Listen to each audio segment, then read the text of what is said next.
O termo revolução é usado. Nossa, essa voz saiu bem estranha. É usado.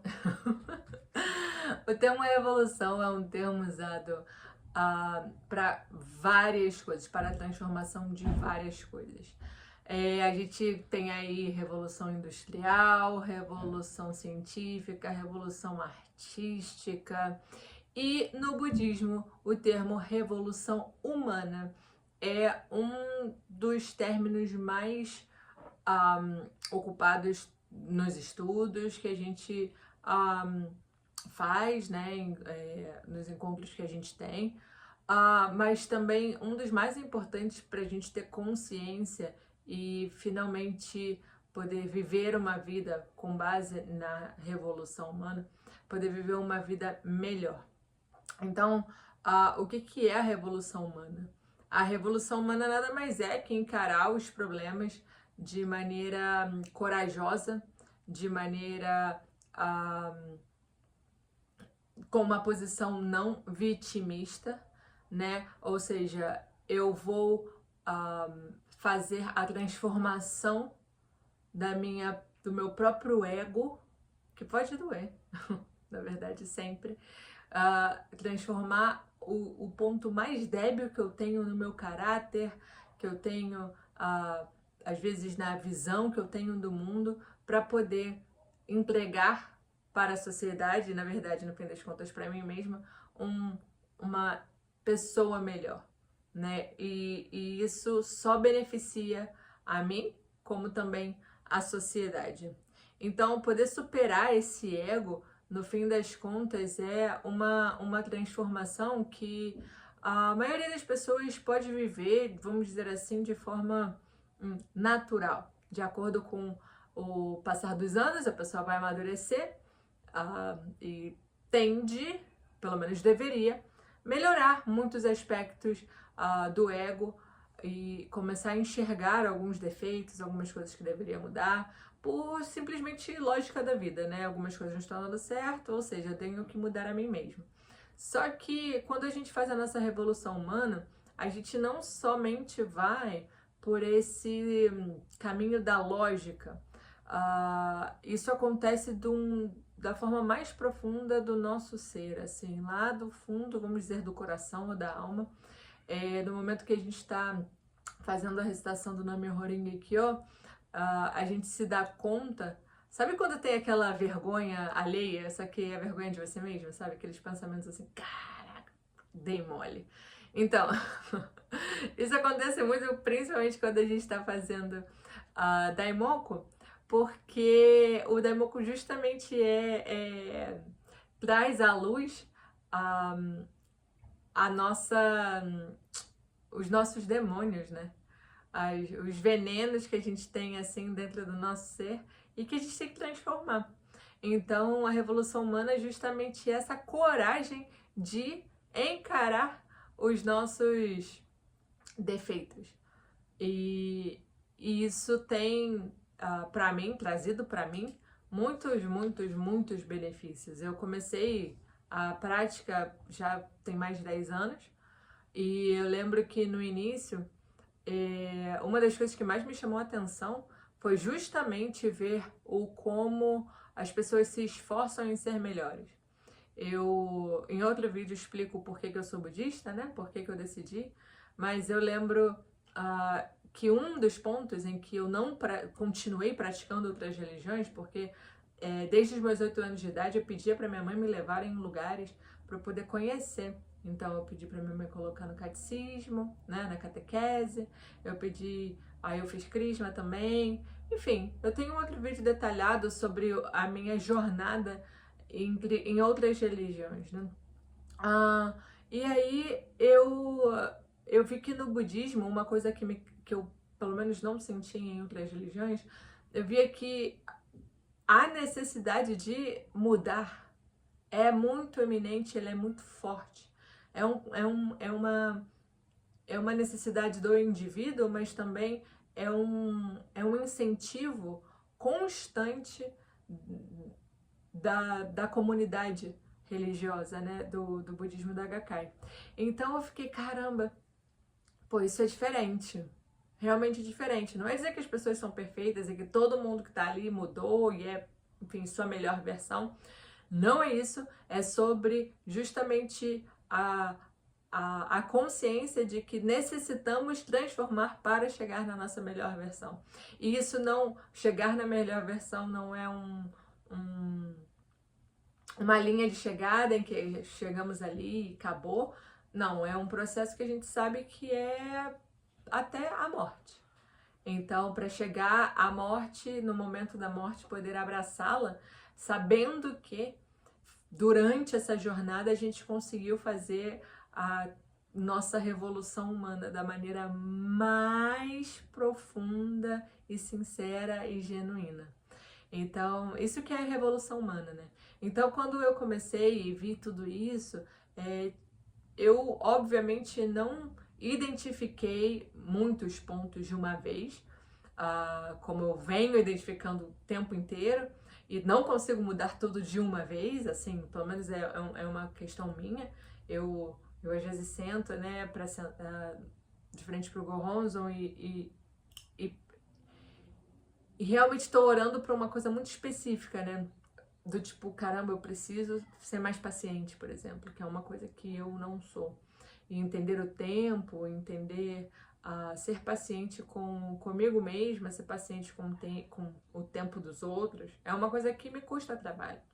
Então, eu me esforço agora para isso, né? Mas assim, de maneira consciente. Antes eu só era impaciente, me irritava e mostrava essa irritabilidade a outras pessoas, o que é péssimo, assim, desnecessário.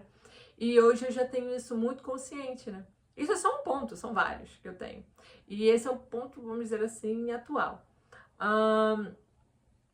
E outra não. E no início da prática, cara, sinceramente, assim, eu mudei muito, tenho muito que mudar, mas cara, fumava e eu, enfim, o que talvez eu não sei se eu posso falar aqui, né, mas fumava coisa ilegal, verdinho, então você já sabe o que é, fumava bastante, vivia uma vida bastante promíscua, eu me colocava em risco, o meu corpo em risco, a minha vida em risco, de maneira totalmente desnecessária, que hoje eu paro e penso, caraca, nossa. E eu não só fazia isso, como eu meio que defendia o que eu fazia, sabe? Então eu era totalmente arrogante e pretensiosa, assim, uma atitude de verdade que eu acreditava estar certa, porque, enfim, era o que eu comprava, né? Eu comprava essa ideia e hoje, nossa, não é o que acontece. Outras coisas que aconteciam também, por exemplo, eu era bastante egoísta, fazia muita coisa somente pensando em mim. Outra coisa que eu fazia também eu era muito covarde em lidar com conversas difíceis. Eu não tinha facilidade de conversar com a minha parceira, né? Agora, hoje, a minha esposa. Eu lembro que eu tinha dificuldade não com ela, na verdade, hoje com a minha mulher, por muita boa sorte, a gente começou o relacionamento de uma maneira completamente diferente como era o passado. E né, eu me lembro que como eu era covarde, eu não conseguia falar o que eu sentia, eu não conseguia, eu sempre colocava para debaixo do pano, do tapete, a poeira, deixava o problema para lá se acumular. E isso não só no âmbito amoroso, assim, também no âmbito da amizade, com família. Eu não sabia ser assertiva. E, enfim, esses são, por exemplo, até mesmo términos que eu estou usando que eu aprendi, vamos dizer, na terapia. E a terapia eu busquei porque eu comecei a me dar conta que eu necessitava. E eu só me dei conta que eu necessitava com a prática. Eu fazia daimoku, né, querendo melhorar alguns aspectos, chorando porque, enfim, não conseguia resolver problemas, né, com as pessoas, não conseguia me expressar de uma maneira correta, em que me entendesse e que não gerasse discussão. Enfim, e na verdade eu fugia, justamente para evitar esse momento totalmente cabuloso em que eu me sentia com vergonha. Enfim, uma verdadeira covarde, né? E com a prática eu comecei a me dar conta disso. E ao mesmo tempo busquei ajuda para poder solucionar esse problema. Hoje eu não me recordo a última vez que isso aconteceu. E assim, eu na verdade tenho o costume de iniciar conversas difíceis. Eu lembro no meu último trabalho, houve uma situação com a minha ex-chefe, em que, enfim, sabe, rumores, burburinho, e é uma coisa que hoje eu não gosto. Não gosto. Então eu preferi, ao invés de dar ouvidos para as pessoas, eu peguei, separei 15 minutinhos, pedi por 15 minutinhos do tempo dela e expressei o que estava acontecendo, o que eu acredito, o que eu espero, enfim, eu perguntei se tinha algum feedback para mim para poder mudar. Cara, ela primeiramente mudou a forma como me tratava, assim, da água pro vinho. Não que era ruim, nunca me tratou mal, mas eu acho que ela passou a me respeitar muito mais porque eu pedi aquela conversa. E, enfim, isso é em todos os âmbitos da minha vida. Se eu tenho que ter uma conversa difícil com a minha irmã, eu vou ter, com a minha esposa, eu vou ter, e com a tranquilidade de que isso não vai afetar a nossa relação, ao contrário, vai fortalecer, né? Então a covardia, ela deixou de acontecer, porque não é a mesma coisa que ter medo. Eu continuo tendo medo de algumas outras coisas, mas de maneira geral, o medo, eu não me sucumbo ao medo, né? Então eu vou com medo mesmo. Isso foi outro aspecto. E, por exemplo, na época que eu fumava e eu não queria mais fumar, eu com a minha namorada, que hoje é minha esposa, eu lembro que para ela era muito sério esse tema, que era um não, assim, era se eu não mudasse, enfim, a gente não ia estar junto. E foi assim, literalmente, depois de ter tentado muitas vezes durante anos, 8, 9 anos, tentando deixar de fumar, eu lembro que foi do dia pra noite. Assim, do dia pra noite. Eu decidi, eu falei assim, cara, eu não quero isso pra minha vida. Eu não quero deixar, enfim, ficar desse jeito que eu tô, lenta, sabe? Enfim, não, eu preciso fazer isso do dia pra noite. E eu morava, na época, com mais 2 companheiras, né? Pessoas que trabalhavam comigo, a gente compartilhava um apartamento, e uma das meninas fumava todos os dias, o tempo inteiro. E foi impressionante como aquela decisão, eu pensei, caramba, vai ser difícil. Mas não. Assim, não vou falar que eu nunca mais quis. Não, estaria mentindo. Porém, foi tão assim, tão certeiro, que apesar de estar perto, sentir cheiro, ser convidada para,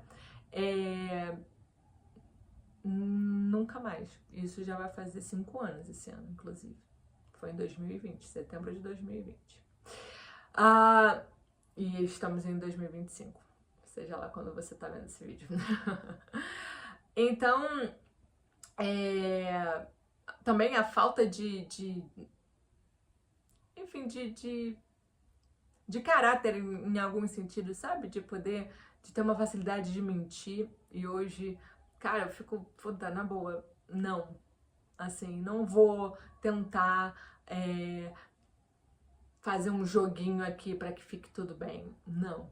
Enfim, a lista é longa, para ser sincera. A lista é muito longa, para ser sincera. E todos esses aspectos, todas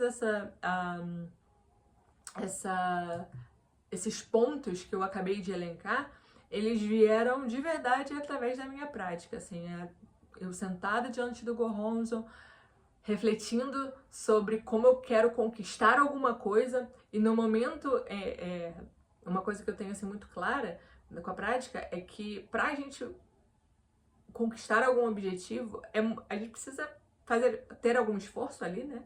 Às vezes muito esforço, dependendo do tipo de objetivo. E muito provável a gente precisa, vamos dizer assim, merecer. E esse merecimento tem a ver com a transformação justamente de alguma coisa dentro do nosso coração ali, no fundo da nossa alma. Para que, vamos dizer, esse merecimento, aqui entre aspas, possa vir.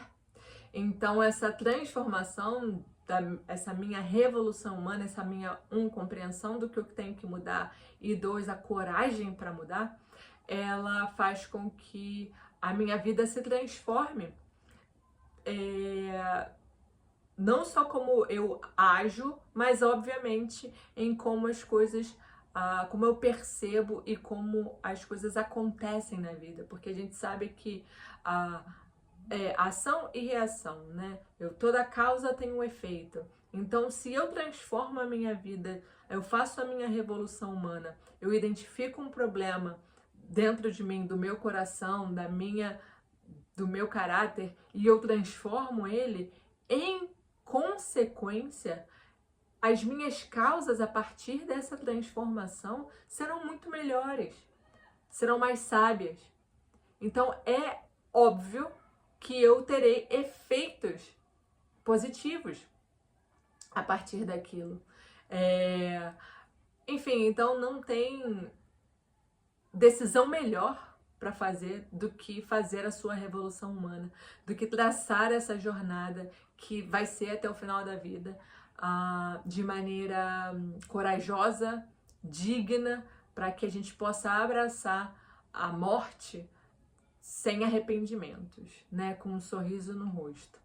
É isso. Se você gostou desse vídeo, por favor, dá um like, compartilha, se inscreve no canal e comenta se você gostou, tá bom? É isso, um beijo.